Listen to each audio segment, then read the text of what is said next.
ಹುಟ್ಟಿ ಇಷ್ಟು ವರ್ಷ ಆದರೂ ಏನು ಮಹಾನ್ ಕೆಲಸ ಮಾಡಿದ್ದೀನಿ ಅಂತ ನನಗಂತೂ ಗೊತ್ತಿಲ್ಲ. ಆದರೆ 23 ವರ್ಷ ಅಂತೂ ಕಂಪ್ಲೀಟ್ ಆಗೋಯ್ತು. ಇವತ್ತು ರೋಸ್ ಡೇ ದಿನನೇ ನಾನು ಹುಟ್ಟಿರೋದು. ರೋಸ್ ಕೊಟ್ಟು ವಿಶ್ ಮಾಡ್ತಾರಾ ಇಲ್ಲ ಕೇಕ್ ಕಟ್ ಮಾಡಿಸ್ತಾರಾ ಗೊತ್ತಿಲ್ಲ. ಧನ್ಯವಾದಗಳು ಅಮ್ಮನವರೇ. ಡಿಸೈನ್ ಆಗು ವಿಶ್ ಮಾಡೋದು ನೋಡಿ. Happy birthday, happy new year.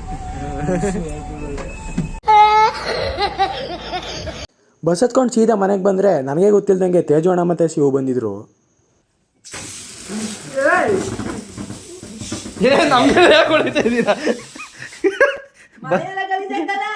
Birthday ಇರೋದು ನಮ್ದಲ್ಲ, ನಿಮ್ಮ ಮಗಂದು. ಹೊಡಿರಿ ಜೋರಾಗೆ, ಮೊದಲು ಹೊಡಿರಿ.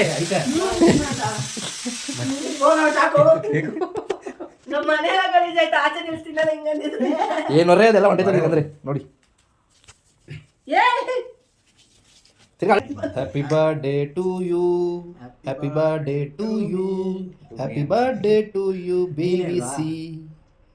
ಕೇಕ್ ಕಟ್ ಮಾಡಿಸಿ ಫೋಟೋ ತಗೊಂಡು ಅವರು ಹೊರಟರು. ಸದ್ಯಕ್ಕೆ ಅವತ್ತೊಂದು ಇವತ್ತಾಗ್ತಾಯಿದ್ದೀನಿ ಅಷ್ಟೇ ವಿಷಯ.